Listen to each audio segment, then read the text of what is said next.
werden.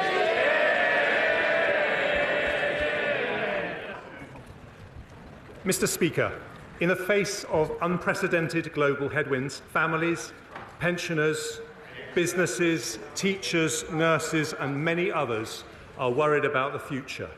So today we deliver a plan to tackle the cost of living crisis and rebuild our economy. Our priorities are stability, growth and public services. We also protect the vulnerable, because to be British is to be compassionate, and this is a compassionate Conservative government. We are not alone in facing these problems, but today we respond to an international crisis with British values. We are honest about the challenges and we are fair in our solutions. Yes, we take difficult decisions to tackle inflation and keep mortgage rates down. But our plan also leads to a shallower downturn, lower energy bills, higher growth and a stronger NHS and education system. Three priorities then today: stability, growth and public services. I start with stability. Mr. Speaker, high inflation is the enemy of stability. It means higher mortgage rates, more expensive food and fuel bills, businesses failing and unemployment rising.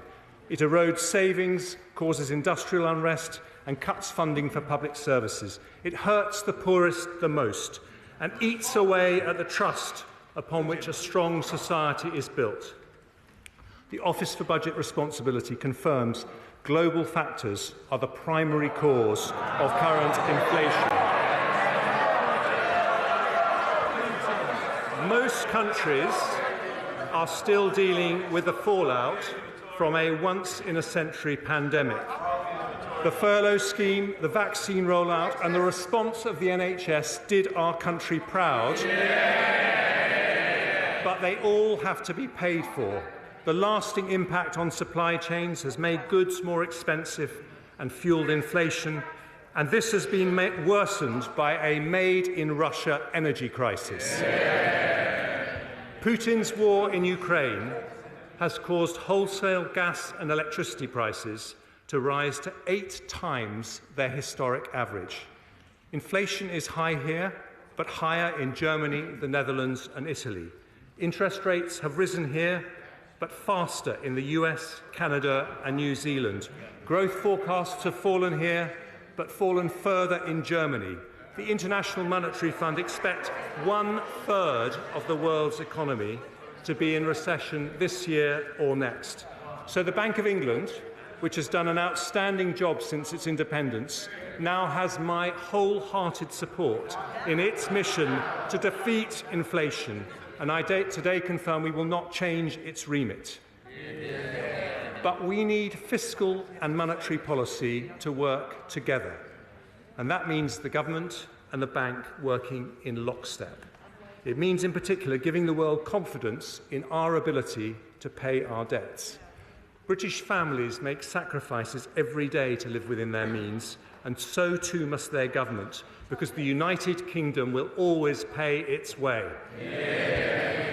I understand the motivation of my predecessor's mini-budget, and he was correct. He was correct to identify growth as a priority. But unfunded tax cuts are as risky as unfunded spending, which is why we reversed the planned measures. As a result, government borrowing has fallen, the pound has strengthened, and the OBR says today that the lower interest rates generated by the government's actions are already benefiting our economy and public finances. But, Mr. Speaker, credibility cannot be taken for granted. And yesterday's inflation figures show we must continue a relentless fight to bring it down, including a rock-solid commitment to rebuild our public finances. Richard Hughes and his team at the OBR today lay out starkly the impact of global headwinds on the UK economy, and I'm enormously grateful to him and his team for their thorough work. The OBR forecast the UK's inflation rate to be 9.1% this year and 7.4% next year. They confirm that our actions today help inflation to fall sharply from the middle of next year. They also judge that the UK, like other countries, is now in recession. Overall this year, the economy is still forecast to grow by 4.2%.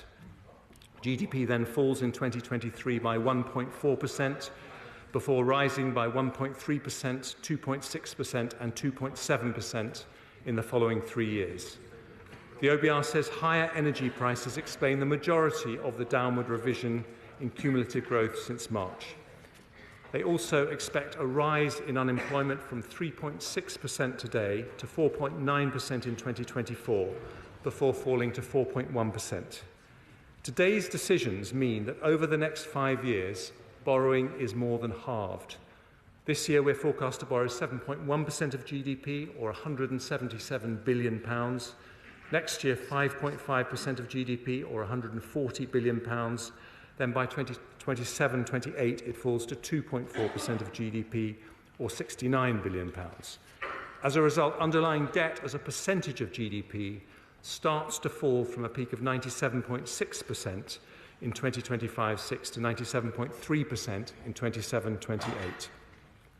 I also confirmed 2 new fiscal rules. The first is that underlying debt must fall as a percentage of GDP by the 5th year of a rolling 5-year period. The second, that public sector borrowing over the same period must be below 3% of GDP. And the plan I'm announcing today meets both rules. Today's statement delivers a consolidation of £55 billion and means inflation and interest rates end up significantly lower. We achieve this, Mr. Speaker, in a balanced way. In the short term, as growth slows and unemployment rises, we will use fiscal policy to support the economy. The OBR confirm that because of our plans, the recession is shallower and inflation is reduced. Unemployment is also lower, with about 70,000 jobs saved as a result of our decisions today. Then, once growth returns, we increase the pace of consolidation to get debt falling. This further reduces the pressure on the bank to raise interest rates, because as Conservatives, we do not leave our debts to the next generation.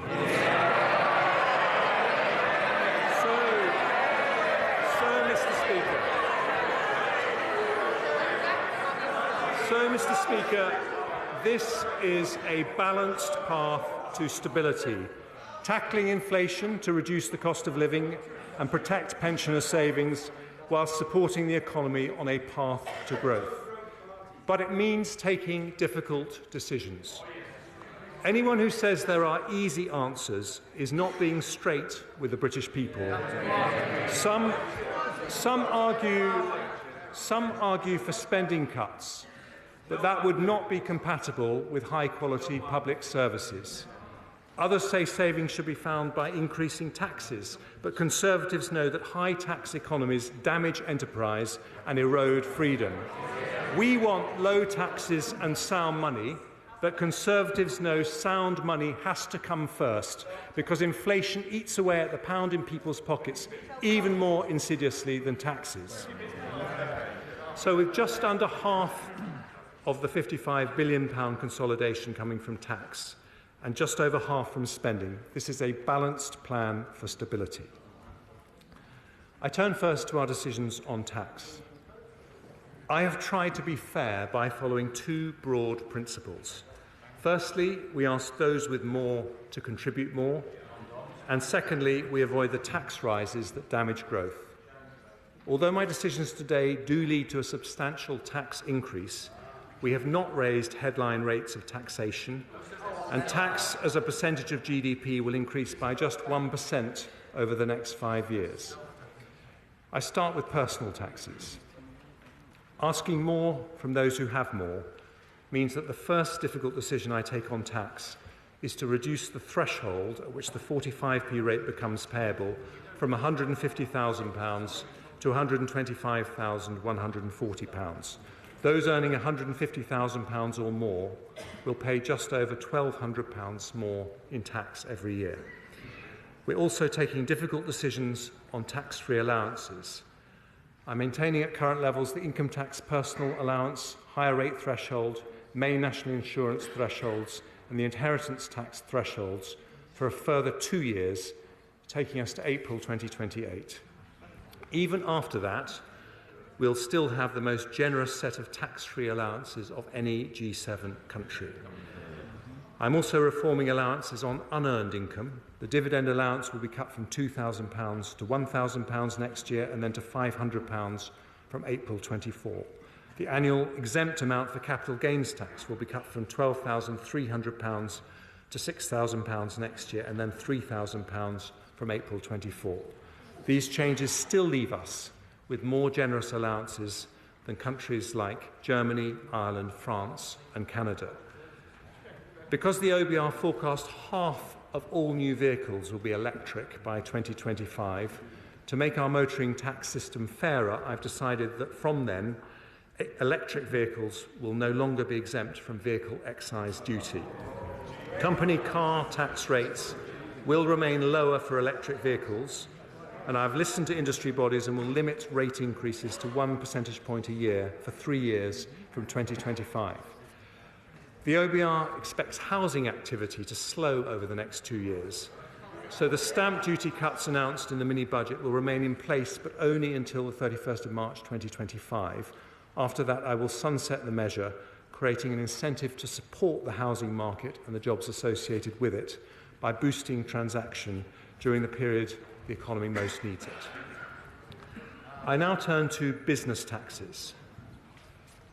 While I've decided to freeze the employer's NICS threshold until April 2028, we will retain the employment allowance at its new higher level of £5,000. This means 40% of all businesses will pay no NICS at all. The VAT threshold is already more than twice as high as the EU and OECD averages. I will maintain it at that level until March 26. My right honourable friend, the Prime Minister, successfully negotiated a landmark international tax deal to make sure multinational corporations, including big tech companies, pay the right tax in the countries they operate. I will implement these reforms, making sure the UK gets our fair share. Alongside further measures to tackle tax avoidance and evasion, this will raise an additional £2.8 billion by 27-28. I've also heard concerning reports of abuse and fraud in R&D tax relief for SMEs, so I've decided today to cut the deduction rate for the SME scheme to 86% and the credit rate to 10%, but increase the rate of the separate R&D expenditure credit from 13% to 20%. Despite raising revenue, the OBR have confirmed that these measures have no detrimental impact on the level of R&D investment in the economy. Ahead of the next budget, we'll work with industry to understand what further support R&D-intensive SMEs may require. Next, windfall taxes. I have no objection to windfall taxes if they are genuinely about windfall profits caused by unexpected increases in energy prices. But I know the honourable members opposite are getting excited at the talk of windfall taxes. Can I just say that any such tax should be temporary, not deter investment, and recognise the cyclical nature of energy businesses. So, taking account of this, I've decided that from January the 1st until March 28, we will increase the energy profits levy from 25% to 35%. The structure of our energy market also creates windfall profits for low-carbon electricity generation. So from January the 1st, we've decided to introduce a new temporary 45% levy on electricity generators. Together, these measures raise £14 billion next year. Finally, I turn to business rates. It's an important principle that bills should accurately reflect market values. So we'll proceed with the revaluation of business properties from April 23. But I will soften the blow on businesses with a nearly £14 billion tax cut over the next 5 years, Nearly 2/3 of properties will not pay a penny more next year, and thousands of pubs, restaurants and small high street shops will benefit. This will include a new government-funded transitional relief scheme, as called for by the CBI, the British Retail Consortium, the Federation of Small Businesses and others, benefiting around 700,000 businesses. Mr. Speaker, our plan for the cost of living delivers lower inflation, lower mortgage rates, a shallower downturn and lower unemployment. But it also involves public spending discipline. So I turn next to how we protect public services through a challenging period.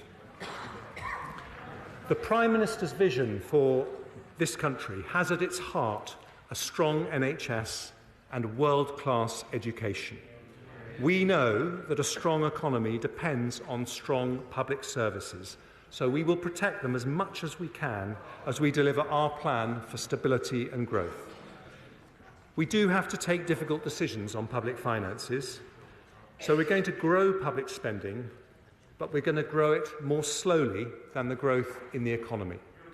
For the remaining 2 years of the spending review, we'll protect the increases in departmental budgets we've already set out in cash terms, and then grow resource spending at 1% a year in real terms in the 3 years that follow.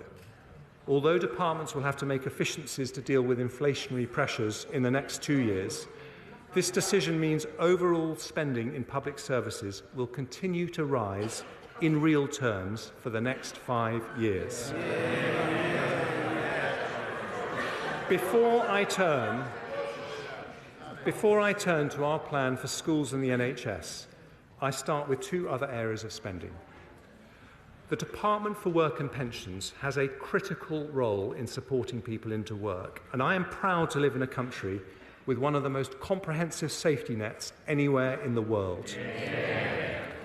But I am also concerned that we've seen a sharp increase in economically inactive working-age adults of around 630,000 people since the start of the pandemic. Employment levels have yet to return to pre-pandemic levels, which is bad for businesses who cannot fill vacancies and bad for people missing out on the opportunity to do well for themselves and their families. So the Prime Minister has asked the Work and Pensions Secretary to do a thorough review of issues holding back workforce participation to conclude early in the new year. Alongside this, I am also committed to helping people already in work to raise their incomes, progress in work and become financially independent. So we will ask over 600,000 more people on universal credit to meet with a work coach so that they can get the support they need to increase their hours or earnings. I've also decided to move back the managed transition of people from employment and support allowance onto universal credit to 2028 and will invest an extra £280 million in DWP to crack down on benefit fraud and error over the next 2 years. And the government's review of the state pension age will also be published in early 2023. Our security at home depends on our security overseas. So I turn next to defence and other international commitments. The privilege of being this country's Foreign Secretary showed me firsthand the enormous respect in which this country is held, because the United Kingdom is and has always been a force for good in the world. Nothing sums that up more than the courage of our armed forces, men and women who risk their lives every day in defence of our territory and our belief in freedom. Alongside them, I salute the citizens of another country right on the front line of that fight today, the brave people of Ukraine. Yeah. The United Kingdom has given their military support worth £2.3 billion since the start of Putin's invasion, the second highest contribution in the world after the United States, which demonstrates that our commitment to democracy and open societies remains steadfast. In that context, the Prime Minister and I both recognise the need to increase defence spending. But before we make that commitment, it's necessary to revise and update the integrated review, written as it was before the Ukraine invasion. And I've asked for that vital work to be completed ahead of the next budget, and today confirm we will continue to maintain the defence budget at least 2% of GDP to be consistent with our NATO commitment. Another important international commitment is to overseas aid. The OBR's forecasts show a significant shock to public finances, so it won't be possible to return to the 0.7% target until the fiscal situation allows. We remain fully committed to that target, and the plans that I've set out today assume that ODA spending will remain around 0.5% for the forecast period. As a percentage of GNI, we were the third highest donor in the G7 last year, and I am proud our aid commitment has saved thousands of lives around the world. So I look forward to working closely with my right honourable friend, the member for Sutton Coldfield, now rightly back in his place in Cabinet, to make sure we continue to play a leadership role in tackling global poverty. The United Kingdom has also been a global leader on climate change, cutting emissions by more than any other G20 country. But with the existential vulnerability we face, now would be the wrong time to step back from our international climate responsibilities. So I also confirm that despite the economic pressures, we remain fully committed to the historic Glasgow Climate Pact agreed at COP26, including a 68% reduction in our own emissions by 2030. I turn to education. Mr. Speaker, being pro-education is being pro-growth. But providing our children with a good education is not just an economic mission, it's a moral mission, one to which my right honourable friend the Prime Minister has always been deeply committed. Thanks to the efforts of successive Conservative education secretaries, particularly my right honourable friends from Surrey Heath and from Bognor Regis, we have risen 9 places in the global league tables for maths and reading in the last 7 years. I still, however, have concerns that not all school leavers get the skills they need for a modern economy. But for the first time ever, this country has a Conservative education secretary who left school at 16 to become an apprentice and knows firsthand why good skills matter. There are many important initiatives in place, but as Chancellor, I want to know the answer to one simple question. Will every young person leave the education system with the skills they would get in Japan, Germany or Switzerland? So I've appointed Sir Michael Barber to advise me and my right honourable friend, the Education Secretary, on the implementation of our skills reform programme. As we raise the skill levels of our school leavers, I want also to ensure that even in an economic crisis, the improvement in school standards continues to accelerate. Some have suggested putting VAT on independent school fees as a way of increasing core funding for schools, which would raise about £1.7 billion. But according to certain estimates, that would result in up to 90,000 children from the independent sector switching to state schools, giving with one hand only to take away with another.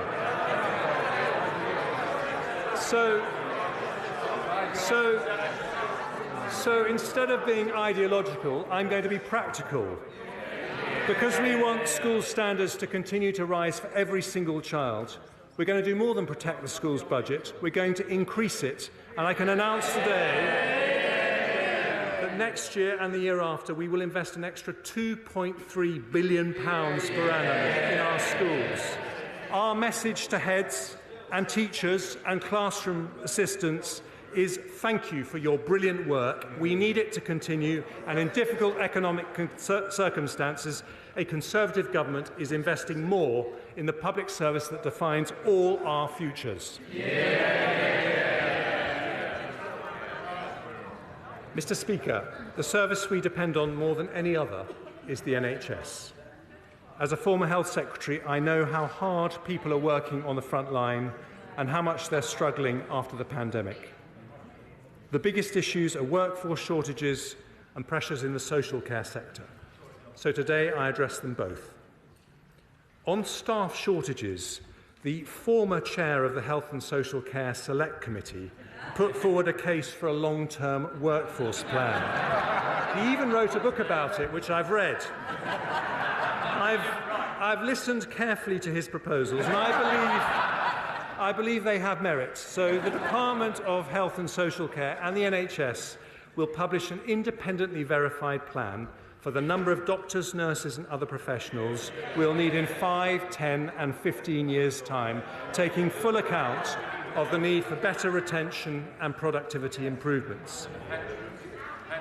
I've also listened to extensive representations about the challenges facing the social care sector. It did a heroic job looking after children, disabled adults and older people during the pandemic. Its 1.6 million employees work incredibly hard, but even outside the pandemic, the increasing number of over 80s is putting massive pressure on their services.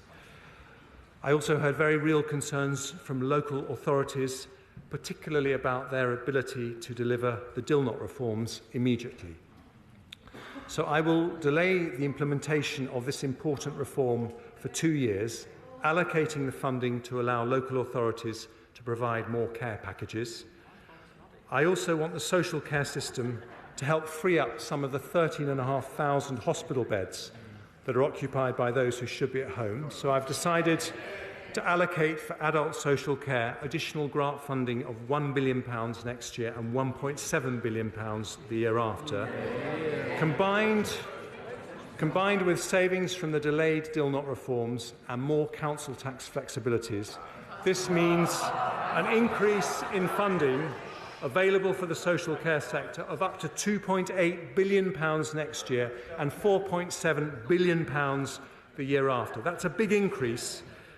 But how we look after our most vulnerable citizens is not just a practical issue. It speaks to our values as a society. So today's decision will allow the social care system to deliver an estimated 200,000 more care packages over the next 2 years, the biggest increase in funding under any government of any colour in history.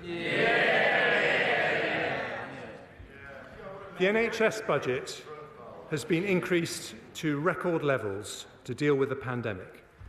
And today I'm asking the NHS to join all public services in tackling waste and inefficiency. We want Scandinavian quality alongside Singaporean efficiency, both better outcomes for citizens and better value for taxpayers. That does not mean asking people on the front line, often exhausted and burned out, to work harder, which would not be possible or fair. But it does mean asking challenging questions about how to reform all our public services for the better. So with respect to the NHS, I've asked former Health Secretary and Chair of the Norfolk and Waveney Integrated Care System, Patricia Hewitt, to help me and the Health Secretary achieve that by advising us on how to make sure the new integrated care boards, the local NHS bodies, operate efficiently and with appropriate autonomy and accountability. I've also had discussions with NHS England about the inflationary pressures on their budget. I recognise that efficiency savings alone will not be enough to deliver the services we all need. So because of difficult decisions taken elsewhere today, I will increase the NHS budget in each of the next 2 years by £3.3 billion. The Chief Executive of the NHS, Amanda Pritchard, has said that this should provide sufficient funding for the NHS to fulfil its key priorities. She said it shows the government is serious about its commitment to prioritise our NHS. £3.3 billion for the NHS, £4.7 billion for social care, a record £8 billion package for our health and care system. That is a Conservative government putting the NHS first. And Mr. Speaker, the NHS and schools in Scotland, Wales and Northern Ireland face equivalent pressures. So the Barnett consequentials of today's decisions mean an extra £1.5 billion for the Scottish Government, £1.2 billion for the Welsh Government, £650 million for the Northern Ireland Executive. That is more resources for the schools and hospitals in our devolved nations next year, the year after, and every year thereafter. Mr. Speaker, our support for public services means that despite needing to find £55 billion in savings and tax rises, we are protecting the amount going into public services in real terms over the 5-year period. But if we're going to sustain our public services and avoid a doom loop of ever higher taxes and ever lower dynamism, we need economic growth. So I now turn, well, they've never been interested in growth, but we on this side of the House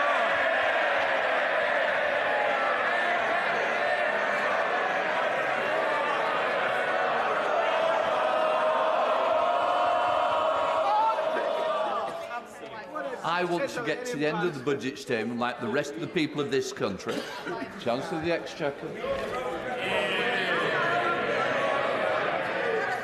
Thank you, Mr. Speaker. So let's start with a difficult message for the party opposite. You cannot borrow your way to growth.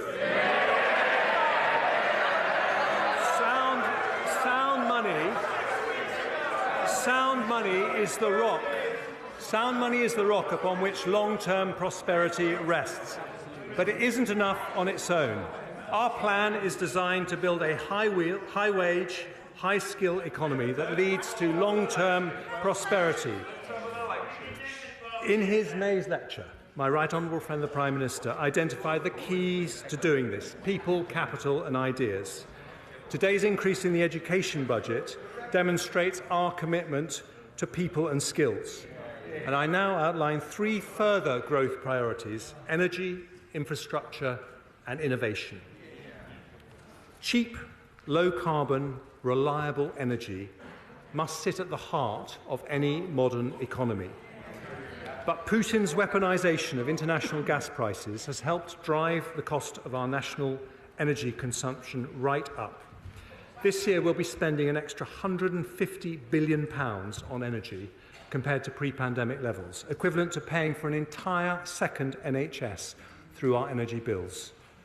In 2019, a third of global emissions came from energy supply. So unless we act radically to change our approach, we'll both bankrupt our economy and harm our planet. Over the long term, there's only one way to stop ourselves being at the mercy of international gas prices: energy independence combined with energy efficiency. Energy independence, so neither Putin nor anyone else can use energy to blackmail us, and energy efficiency to reduce demand and climate impact as much as possible. Now, Britain is a global leader in renewable energy. Last year, nearly 40% of our electricity came from offshore wind, solar and other renewables. Since 2010, our renewable energy production has grown faster than any other large country in Europe. But we need to go even further with a major acceleration of homegrown technologies like offshore wind, carbon capture and storage, and above all, nuclear. This will deliver new jobs, industries and export opportunities and secure the clean, affordable energy we need to power our future economy and reach net zero.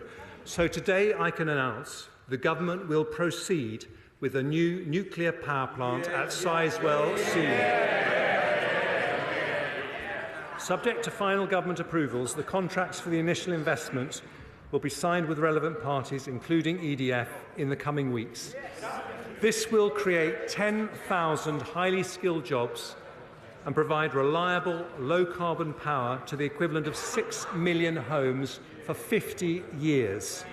Our £700 million investment is the first state backing for a nuclear project in over 30 years and represents the biggest step in our journey to energy independence. But, Mr. Speaker, energy efficiency is just as important. So today we set our country a new national ambition. By 2030, we want to reduce energy consumption from buildings and industry by 15%. Reducing demand by this much means, in today's prices, a £28 billion saving from our national energy bill, or £450 off the average household bill. This must be a shared mission, with families and businesses playing their part. But so will the government play our part. In this Parliament, we're already planning to invest in energy efficiency a total of £6.6 billion. Today I'm announcing new funding from 2025 of a further £6 billion, doubling our annual investment to deliver this new national ambition. Our commitment to the British people is over time to remove the single biggest driver of inflation and volatility facing British businesses and consumers. So my right honourable friend, the Business and Energy Secretary, will publish further details on our energy independence plans and launch a new energy efficiency task force shortly. Mr. Speaker, if a modern economy needs secure, clean and affordable energy, it also needs good roads, rail, broadband and 5G infrastructure. Such connections matter because they allow wealth and opportunity to spread to every corner of the country. And that is why infrastructure is our second growth priority. Thanks to decisions by this Conservative government, right now workers right across the country are building or maintaining thousands of miles of roads and railways, installing mobile masts and broadband cables to connect the remotest parts of rural Britain, building and repairing hospitals and constructing new wind turbines in the North Sea. When looking for cuts, capital is sometimes seen as an easy option, but doing so limits not our budgets, but our future. So today I can announce that I'm not cutting a penny from our capital budgets in the next 2 years and maintaining them at that level in cash terms for the following 3 years. That means that although we're not growing our capital budget as planned, it will still increase from £63 billion 4 years ago to £114 billion next year, £115 billion the year after, and remain at that level, more than double what it was under the last Labour government.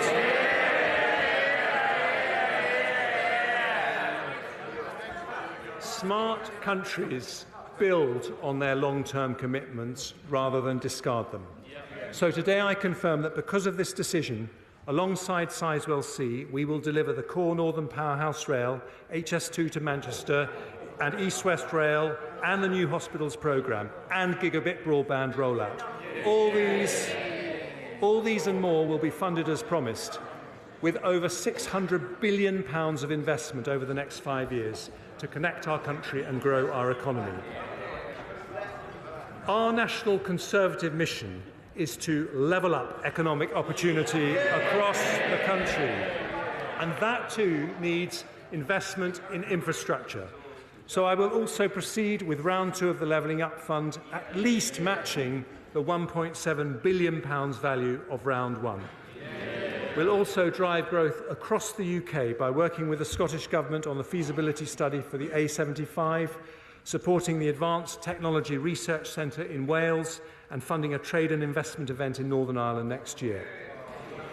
But to unlock growth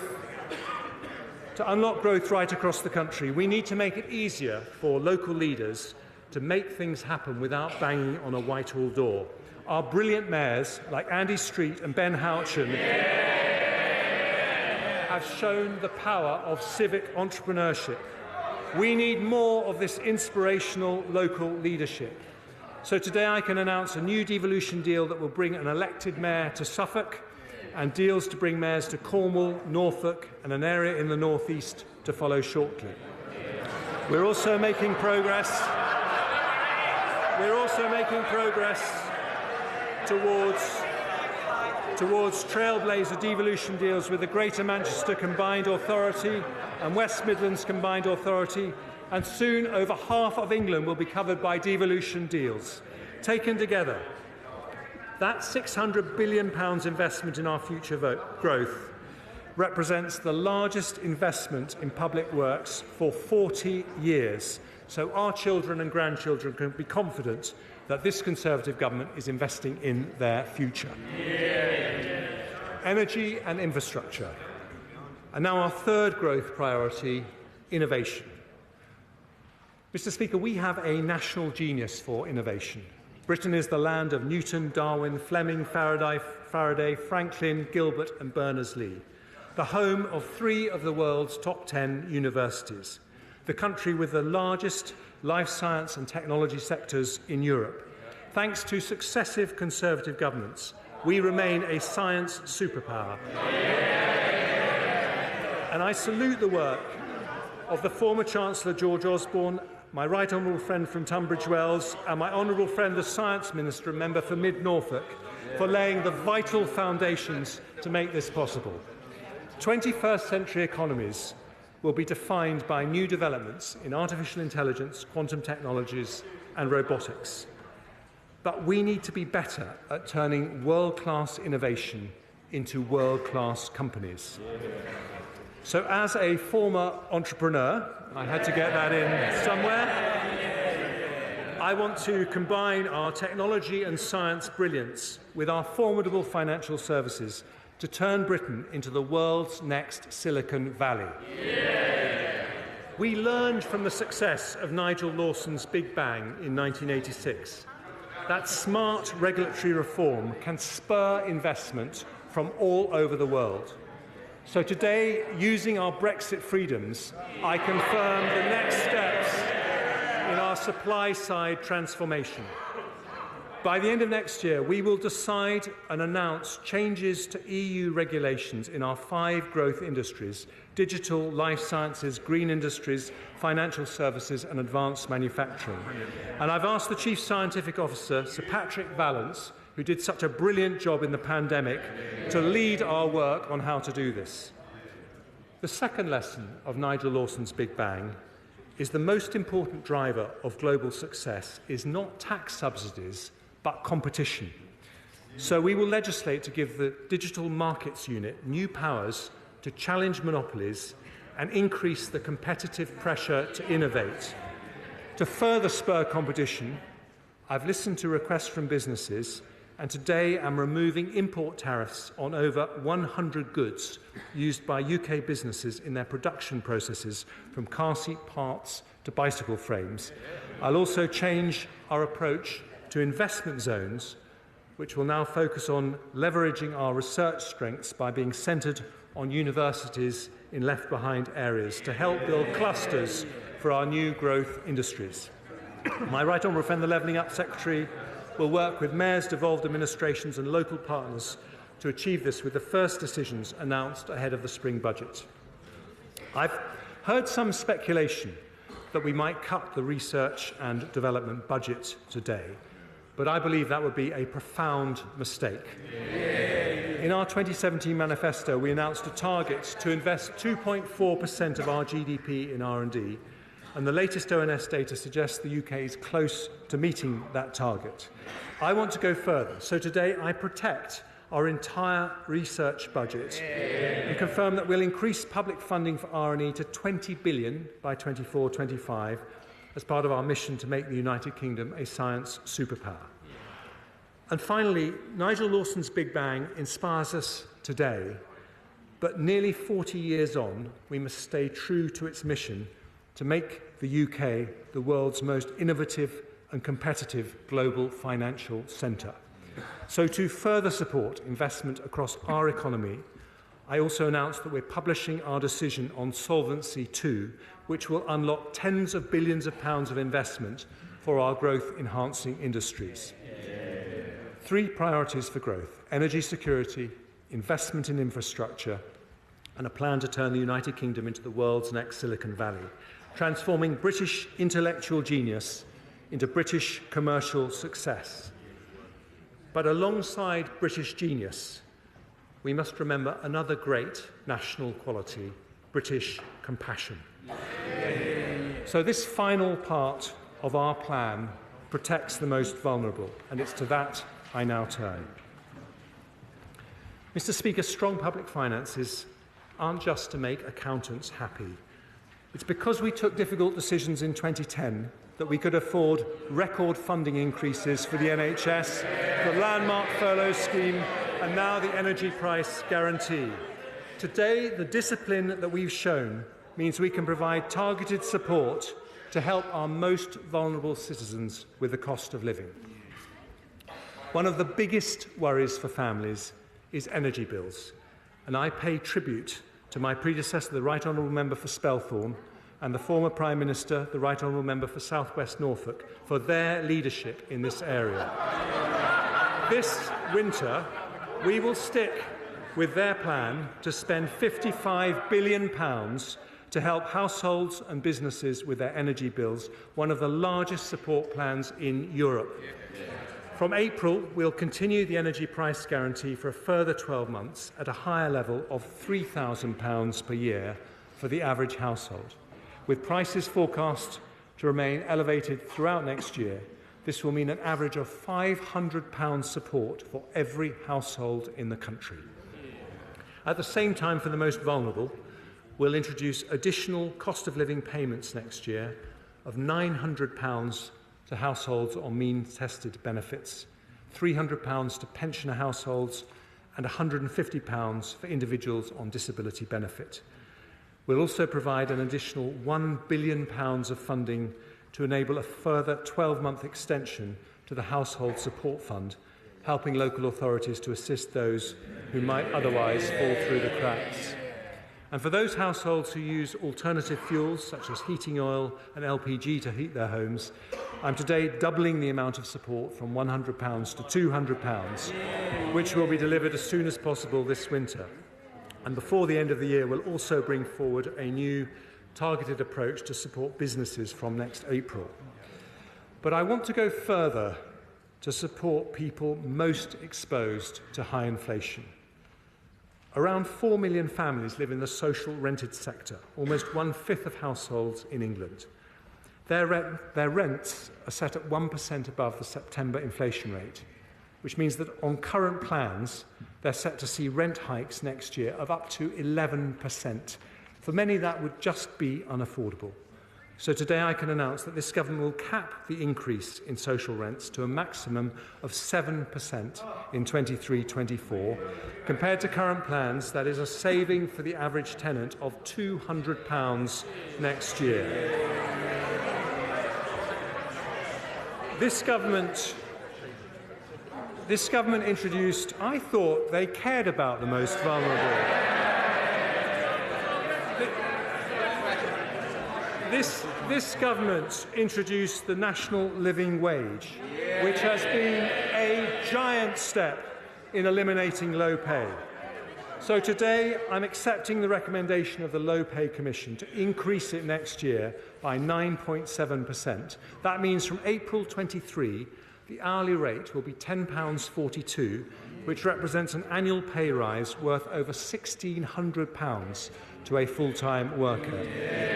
It's expected to benefit over 2 million of the lowest paid workers in our country and keeps us on track for our target to reach 2/3 of median earnings by 2024.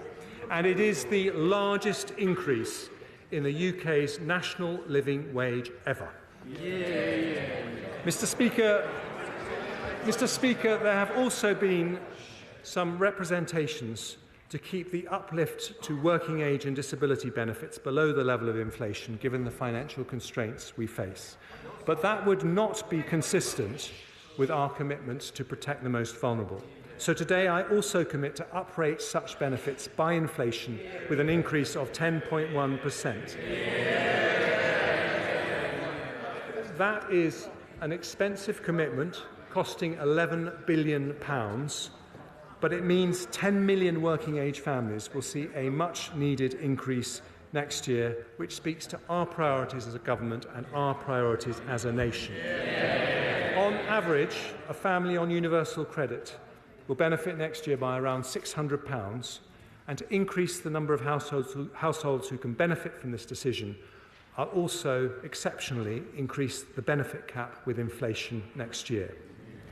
Finally, Mr. Speaker, I've talked a lot about British values of compassion, hard work, dignity, fairness. There is no more British value than our commitment to protect and honour those who built the country we live in. Yeah. So to support the poorest pensioners, I have decided to increase the pension credit by 10.1%, which is worth up to £1,470 for a couple and £960 for a single pensioner in our most vulnerable households. But the cost of living crisis is harming not just our poorest pensioners, but all pensioners. So because we've taken difficult decisions elsewhere today, I can also announce that we will fulfil our pledge to the country to protect the pensions triple lock. Yeah.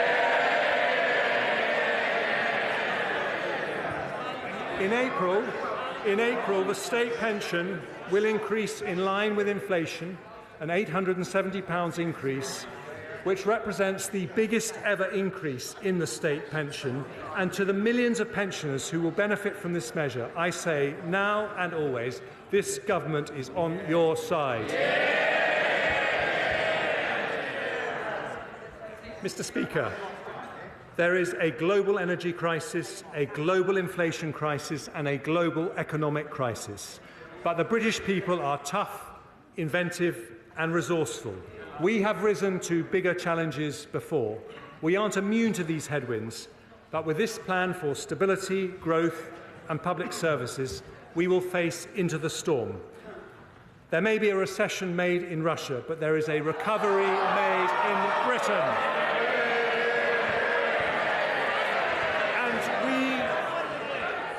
And we commit to our plan today with British resilience and British compassion. Because of the difficult decisions we take today, we strengthen our public finances, bring down inflation, protect jobs. We build the first state-backed nuclear power station for 30 years. We continue the biggest programme of capital investment for 40 years. We protect standards in schools, cut NHS waiting times, fund social care, cap energy bills, support those on benefits. We protect workers with the biggest ever increase in the national living wage, and our pensioners on the triple lock with the biggest ever increase in the state pension. This is a balanced plan for stability, a plan for growth, and a plan for public services. It shows that you don't need to choose either a strong economy or good public services. With Conservatives, and only with Conservatives, you get both. And I commend this statement to the House.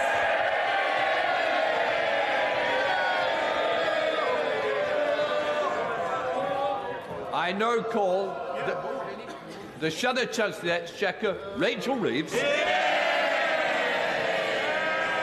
you, Mr. Speaker, and thank you to the Chancellor for that statement. So here we are. The end of 2022. 3 Prime Ministers, 4 Chancellors, and 4 budgets later. And where do we find ourselves? In a worse place than we started the year. Inflation spiralling, growth plunging, living standards falling. Mr. Speaker, Britain is a great country with fantastic strengths. But because of this government's mistakes, we are being held back. What people will be asking themselves at the next election is this: are me and my family better off with a Conservative government? And the answer is no. The mess we are in is the result of 12 weeks of Conservative chaos, but also 12 years of Conservative economic failure. Growth dismal, investment down, wages squeezed, public services crumbling. And what does the Chancellor have to offer today? More of the same, with working people paying the price for his failure. The Chancellor should have come here today to ask for forgiveness. At the very least, he could have offered an apology. But no, instead he says that his predecessor was correct in his analysis at the mini-budget, that put our economy into freefall. All the country got today was an invoice for the economic carnage that this government has created. Never again can the Conservatives be seen as the party of economic competence. Now, it's been clear for weeks what they wanted to do. Step one, blame global factors. Step two, pretend the mini-budget has nothing to do with any of them. Step three, portray the Chancellor and Prime Minister as the people who can clear up the mess of their party's own making. And step four, attempt to lay some so-called traps for the Labour Party. They've even had George Osborne in to advise them on how to party like it's 2010. But, Mr. Speaker, this isn't a game. This is about people's lives. This is about people's livelihoods. It's about their ability to pay the mortgage, their ability to pay the rent, and the ability to pay the bills after 12 years of Conservative stagnation that has left our country so much worse off. It's about the fact that when the global storm hits, we are uniquely exposed because of the choices that the Conservatives have made. Now, Mr. Speaker, nobody doubts that the COVID pandemic and war in Ukraine have had profound implications, and the whole House is united in its condemnation of Russia's aggression. But Britain's problems started before the COVID pandemic, and they started before Russia's illegal invasion of Ukraine. The UK has grown by an average of 1.4% a year under the Conservatives, compared to 2.1% a year in the Labour years before that. We are the only G7 economy that is still poorer than before the pandemic. As the Governor of the Bank of England told the Treasury Select Committee yesterday, the US has grown by 4.2% since the pandemic. The GDP of Eurozone countries is 2.1% higher. And yet the UK is 0.7% smaller than at the start of the pandemic. We aren't recovering. We are heading into recession, as the OBR has confirmed today. Now, the Governor described these differences as dramatic and as stark. How does the Chancellor describe them? And how does he explain them? This is the price of a decade of Tory choices and economic failure. And it is set to continue, with the IMF forecasting that out of the 38 most industrialised economies, the UK will have the slowest growth of any of them in the next 2 years. Now, the Chancellor is saying today that he will be honest. So let's be honest. No one was talking about cuts to public spending 2 months ago, and no other advanced economy is cutting spending or increasing taxes on working people as they head into recession. This government has forced our economy into a doom loop, where low growth leads to higher taxes, lower investment and squeezed wages, with a running down of public services, all of which hits economic growth again. And instead of learning from the mistakes of the last decade, they're simply repeating them. We need to break free from this vicious cycle of stagnation with fairer choices and a proper plan for economic growth. Now, the Chancellor and Prime Minister are trying to convince us that Britain faces problems that are nothing to do with them, that the mini-budget, which imposed a Tory mortgage premium, put pensions in peril and trashed our reputation around the world, was all just a bad dream. It's their Bobby Ewing strategy. Downing Street as Dallas. Old cast members return as if nothing had happened, with tangled plot lines to keep the audience. But the truth is, it has lost all credibility. And everyone knows it is long past time that this series was cancelled. And the problem for the British people is this. This is not a dream. This is the everyday nightmare of Tory Britain. Mr. Speaker, the Conservatives would have us believe that they are not responsible for the last 12 years of failure. In doing so, they take the British people for fools. Millions are already worried sick about how to make ends meet and are now facing the added stress of higher mortgage payments, the prospect of home ownership becoming more and more remote, and rents going through the roof. What does this mean? Family holidays cancelled, savings depleted, hopes for the future replaced by sleepless nights. And all of this on top of the fact that the average worker is earning less today than when the Tories came to power 12 years ago. The government has presided over the biggest wage squeeze in centuries. This was a crisis made in Downing Street, and it is ordinary working people who are paying the price. Now, Mr. Speaker, as I was coming into Westminster today, I read a timely warning from the police about pickpockets in the area. They warn, you may have an idea of what a pickpocket looks like, but they're far less likely to stand out in a crowd than you think. They may work in teams to try and track the target. And one of their tactics is where a thief will appear to be over-friendly while pickpocketing you.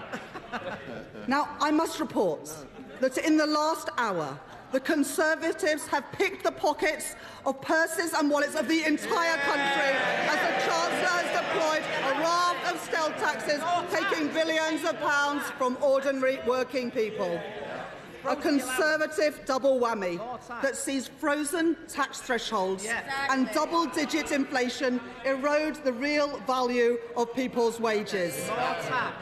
Just one of those freezes in the personal allowance will cost an average earner more than £600, make it even harder to make ends meet. At the same time, the government is forcing local councils to put up council tax.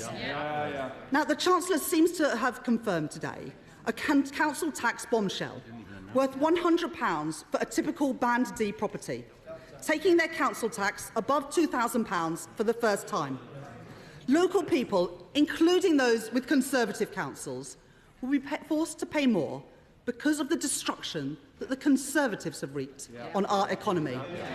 And this at a time when councils are already in dire straits because of cuts by Conservative governments. Now, they probably sat around the tables in Downing Street thinking that this was some clever trick. But no one is to blame except the government that's been in power for 12 years, not local authorities, but this Tory government. More taxes, more inflation, higher mortgages. And instead of tricks and stealth taxes, why don't they have a proper economic plan for Britain that puts working people at their heart? And why do they refuse to have a real industrial strategy that gives business certainty, unlocks investment, and means that Britain can once again lead the world in the industries of the future? Mr. Speaker, the Chancellor is trying to claim that this statement today is fair. Yet we learn that of all the things that he could save from the wreckage of the kamikaze budget that he chooses to press ahead with is their plan to lift the cap on bankers' bonuses. At a time when he's urging wage restraint for everybody else, how can he remotely claim that this is fair? And after weeks of will he, won't he, we learn today that the Chancellor won't, after all, be clapping down on non-doms. Tax-free income for millionaires while millions face frozen tax allowances and council tax highs. How can he possibly claim that this is fair? He refuses to act, and I wonder why. Maybe that was the only policy that he can't get signed off by number 10 Downing Street. I say, if you make your Britain your home, you should pay your taxes here. And what about the private equity managers earning millions who benefit from a tax break on their bonuses, which mean that they pay far less tax as a proportion of their incomes than ordinary hard-working people? Did the Chancellor close that loophole today and make sure that they pay their fair share of tax? He did not. He made ordinary working people pay the price instead.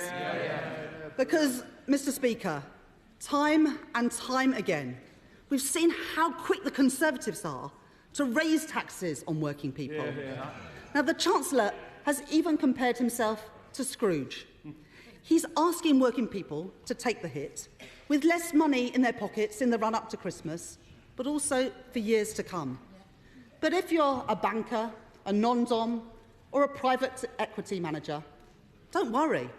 Scrooge hasn't cancelled your Christmas. And that's before we even get onto the energy giants. After months of resistance, well, the Honourable Lady says from a sedentary what about taxes? Well, the non-doms don't pay taxes. That is the whole point, and that is why the Chancellor should have closed that loophole today. And this is before we even get on to the energy giants. Really? They don't pay taxes. And that's before we even get on to the energy giants.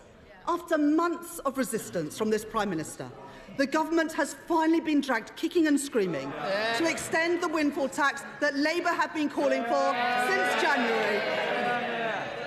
Yet they still leave billions of pounds on the table. Profits that are the windfalls of war. Because they have failed to close a huge loophole that they created.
Far too late. We called for the installation of 2 million homes a year more than 12 months ago that could cut bills by £1,000, not just for 1 year, but for every year to come. And they did nothing. Installation levels in 2021 were 20 times lower than in 2010 because of their neglect. And now he proposes a package, but we have to wait until 2025 for them to act. Why? When people are facing a bills crisis now, years and years will have gone by. While he sits back, millions of families could have been helped, and they have not been. And still they block renewable power, like onshore wind, that could bring energy bills down, create good jobs in all parts of the country, and ensure that Britain can lead the way in the industries of the future. Clean power is the right solution to the energy price crisis, but yet again the Conservatives have failed. They have failed to protect us from future shocks, failed to tackle the cost of living crisis, and failed to take the decisions in our country's national interest. It is because they have failed to grow the economy that they are having to bring forward yet another statement with tax rises and spending cuts. The last Prime Minister and Chancellor embarked on a reckless sugar rush that abandoned fiscal rectitude, and they all cheered for it. But the current Prime Minister and Chancellor, have given up on growth altogether. And how do we know? Because the Office of Budget Responsibility has seen their plans, and they've downgraded growth in the months and years ahead. Achieving the levels of growth this country needs isn't like flicking on a switch. No. We need a serious long-term plan to get our economy growing again, powered by the talents and efforts of millions of ordinary working people and thousands of businesses. We need a fairer, greener, more dynamic economy, creating good jobs in every part of the country, in homegrown renewables, in green hydrogen, in carbon capture and storage, with Labour's Green Prosperity Plan, with a modern industrial strategy where government works hand in hand with business, properly fixing business rates so that small businesses and our high street businesses thrive again, and fixing the holes in the government's Brexit deal to help UK businesses trade and compete in the world, and ensuring that Britain is the best place to start and grow a business. That is what a Labour government will do. Mr. Speaker, while our public services are struggling and working people are being stretched, the rampant waste and cronyism from this government continues apace. It does not seem to concern the Chancellor that his government dished out £3.5 billion of contracts to friends and donors of the Conservative Party. And the latest Prime Minister spent so much time when he was Chancellor practising his signature for his glossy Instagram graphics that he failed to put in place even the most simple checks on COVID support.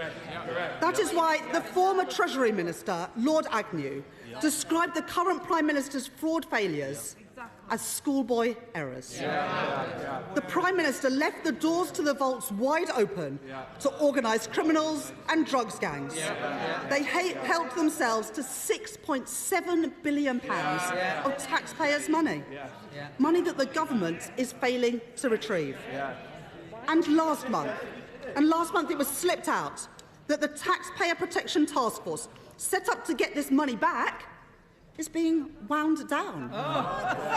The government's just given up, and the Conservatives are turning yet again to our crucial public services to make up the money. Mr. Speaker, the fraudsters may think that they have got away with it, but a Labour government will hunt them down for everything that they have taken from the taxpayer. The country is sick of being ripped off by the Tories. We want our money back. Because of Tory failure, our crumbling public services are set to suffer even more. Ordinary people lose yet again. Never before have people paid so much in tax and yet got so little in return. At the weekend, the Chancellor admitted that the NHS was already on the brink of collapse. With 7 million people on NHS waiting lists, how much longer will that list get? 3 in 10 people are leaving education without GCSE English and maths. What will this do to our society and our future economy? And why do the Tories have an ideological objection to putting VAT on school fees, which the Chancellor himself admits will raise £1.7 billion? By their actions, it is clear the government does not value our public services or the contribution of those working in them. And what do we hear today? Reviews on schools and the NHS workforce, on social care and on waste. But what we need is action. The time for delivery is now, not time for more reviews. And now we hear from the Chancellor, who had previously said that one of his biggest regrets as Health Secretary was failing to fix social care. And today he has further delayed the government's much-promised social care cap. This is yet another broken promise after 12 years of Tory failure on social care. The Tories have trashed our public services, and the statement today is proof that they are doing nothing to turn that around. Mr. Speaker, the Conservatives have crushed our economy, given up on growth, and sent inflation through the roof. And as usual, it is ordinary working people who are paying the price. It is a familiar tune. Every mortgage they raise, every cut they make, every tax they hike, the Conservatives are costing you. And what have we heard today? Yet more excuses and unfair choices. They have failed to tackle the cost of living crisis. They have failed to show how they will fix our public services. They have failed to show how they will deliver growth. And they have no plan for the future of our country. And everything we have heard today, and after 12 long years of Tory failure, the conclusion that we must come to is that Britain can no longer afford a Conservative government.